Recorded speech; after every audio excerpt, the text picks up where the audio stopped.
Құптан намазымыздың алдындағы пайғамбарымыз саллаллаху алейхи уассаламның үлкен хадис кітаптарынан жинаған хадис жинақтарына тоқталатын боламыз. Әрине бұл хадистер біздердің өмірімізге керекті хадистер.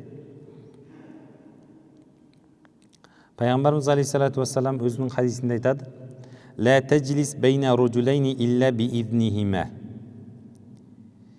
Екі адамның арасына ол екеуінің рұқсатынсыз отырма деді. Бұл хадисті пайғамбарымыз саллаллаху алейхи вассаламнан жеткен хадис. Бірде Омар радиаллаху анху сахаба мешітке келді. Мешітке келді, сол кезде бір екі адам отырған еді. Екеуінің арасына отыру үшін не істеді? Рұқсат сұраған.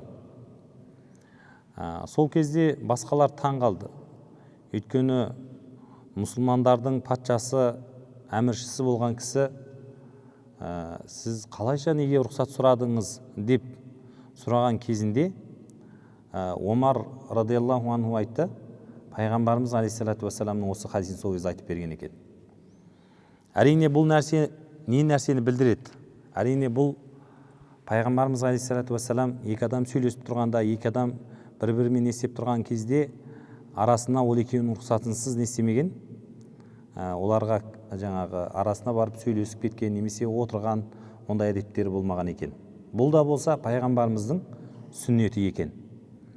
Мысалы, кейде мұсылман болғаннан кейін біз кейде кейбір нәрсені сыртқы көрінісімен қараймыз. Мысалы ретінде сақал өсіреміз, кейде кейбір бауырларымыз мисвак қолданады. Бұл сүннет амал деп ойлайды. Әрине бұл сүннет амал, бірақ ол сыртқы көрінісінен.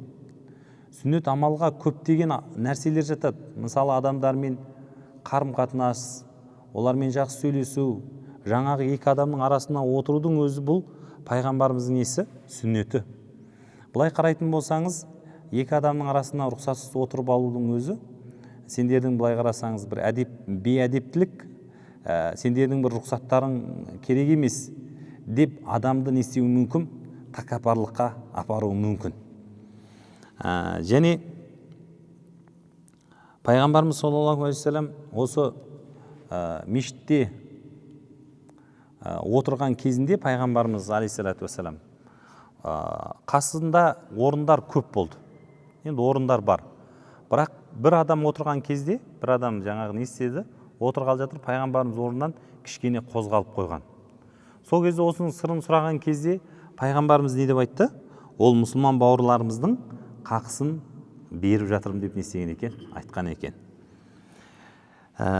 Келесі хадисіміз пайғамбарымыз саллаллаху алейхи вассалам айтады: «Ла тадхиру шамата ли ахика файярхамахуллах ва ябталик».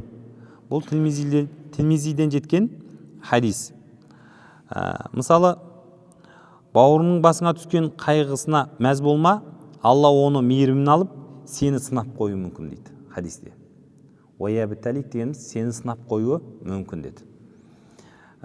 Бұл хадистің түсіндірмесінде ғалымдарымыз былай деген екен: сенің жақсы көретін адам, немесе сенің дұшпаның болсын, оның басына бір жаңағы қиыншылық түскен кезде оған қуанба деп айтады.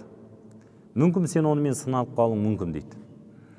Енді қазіргі кезде қарап отыратын болсақ, интернет желісінде, Инстаграмда, ТикТокта мысалы ретінде әртүрлі нәрселерді көріп отырамыз енді. Кейде кейбір адамның басына сынақтар түсіп қиналып жатқан кезде де оны көріп не істеп отырамыз? Кейде адам болғаннан кейін қуанып отырасың. Әрине бұл нәрсе не? Ол дұрыс нәрсе емес. Өйткені мұсылман бауырының басына бір қиыншылық түскен кезде оған қуану, бұл екіжүзділіктің белгісі. Өйткені неге? Өйткені пайғамбарымыз алейхиссалату вассаламды білесіздер, Меккеде не істеді? Сол заманның мүшриктері қуып шықты. Сөйтіп, жаңағы жазғы жерде не істеді? 3 жыл өмір сүргенін білесіздер тарихтан. Сол кезде не істеді? Мұсылмандарға не істеді? Бойкот жариялап, сауда-саттықпенен ешкім еш нәрсе әкелмеді, азық-түлік. Сол кезде қатты қиналды ашаршылықтан. Сол кезде не істеді? Сол кездің мүшриктері жаңа мұсылмандардың осындай жағдайда болғанына қатты не істеді олар? Қуанды. Сөйтіп өздеріне де сол керек деп не істеді? Сол кезде айтты. Ал бірақ сол ислам тарихынан қарап отыратын болсақ, сондай қиыншылықта жүрген кезде пайғамбарымыздың жаңағы білесіздер соғысқа дайындалып жаңағы ор қазып жатқан кезде олардың қаншама аштықпенен қиналыста жүрген кезінде де мұсылмандарға пайғамбарымыз не істеді? Үлкен нәрселерді айтты. Ол алпауыт үлкен империялардың мұсылмандардың қолында болатынын айтып, мұсылмандар не істеді? Қуантты. Шынымен де қарап отыратын болсақ, кейін мұсылмандардың қолында сол үлкен империялар не істеді? Мұсылмандар оны басып алып, ислам діні не істеді? Әлемге жайылғандығын біз тарихтан білеміз. Келесі хадисіміз пайғамбарымыз саллаллаху алейхи вассаламның бадиру бис садақати фа иннал балаа ла ятахаттаха. Яғни садақа беруге не дейді? Асығыңдар деп айтты. Өйткені бәле ол садақадан асып кете алмайды деді. Енді біз садақа жайлы білеміз. Мысалы садақа адамның өмірін ұзартады дейміз. Басқа да хадистерде білеміз. Ваттақун нара валау бишиқи тамратин фаман лам яжид фа калиматан тайиба. Яғни тозақтың отынан бір құрма болсын сақтаныңдар, оны таппасаңдар жақсы сөз сөйлеңдер деген хадистерді біз білеміз садақа жайында. Енді садақа беруге асығыңдар деді. Не үшін айтылды? Өйткені адамның өміріне үлкен сынақтарды Алла тағала береді. Мысалы Құранда да Алла тағала айтады ғой, біз сендерді сынаймыз дейді. Үлкен сынақтар болады, бірақ сол сынақтарды алып тастайтын нәрселер бар. Мысалы адамның зікірі, адамның дұғасы деген сияқты. Бірақ солардың ішіндегі ең үлкен нәрсе ол не? Әсер ететін ол әрине садақа екен. Яғни сол садақаның себебімен адамның басына келейін деп тұрған әртүрлі сынақтарды не істейді? Алып тастайды. Бұған әрине дәлел кезіндегі ислам дінін дұрыс түсінген, ислам дініне берік болған кейбір әулиелердің уақиғалары дәлел. Бұрынғы адамдар қандай болған? Мысалы өзі бір нәрсеге қатты мұқтаж, негізі өзі мұқтаж болып тұр, бірақ не істеп тұр? Бір адамдар келіп садақа сұрап тұрғаннан кейін не істейді? Өзі одан да артық мұқтаж болып тұр да, бірақ не істеді? Сол нәрсені Алла жолында беріп жерді. Міне сол кездерде сол әулиелердің түсінде жаңағы сенің бір осы істеген амалың дейді да, яғни сенің осы Құдай үшін істеген осы бір амалың үшін сенің тағдырында келетін осындай бәлелерді Алла тағала не істеді дейді? Алып тастады деген екен. Кейде адам болады көптеген амалдар істеуі мүмкін, бірақ адам пенде ғой, біреуге айтып қою мүмкін, ол жасырын болмай қалуы мүмкін, ол бір халис дейміз, яғни бір ықыласпен болмай қалуы мүмкін. Сондықтан көптеген амалдар болуы мүмкін, бірақ ол Алланың құзырында қабыл болмаса оның не пайдасы бар? Әрине пайдасы жоқ. Сондай амалдар болу керек. Адам әрбір істеген кішкентай амал болса да оны не істеу керек? Жасырып Алланың разылығын үміт ету керек. Міне сол амал егер қабыл болатын болса, Алла тағала не істеп қойды екен? Адам баласының өмірінің алдында келе жатқан әртүрлі бәледен сақтап қояды екен.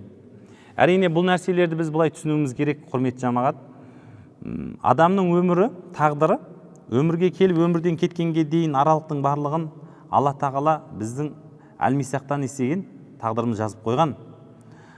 Бірақ сол әлмисақта жазып қойған болса, біздің осы өмірде, яғни садақа беруіміз, бермеуіміздің, яғни беру, бермеудің барлығын Алла тағала әзелден біліп, не істеді деп қоямыз? Тағдырымызға жазып қойған дейміз.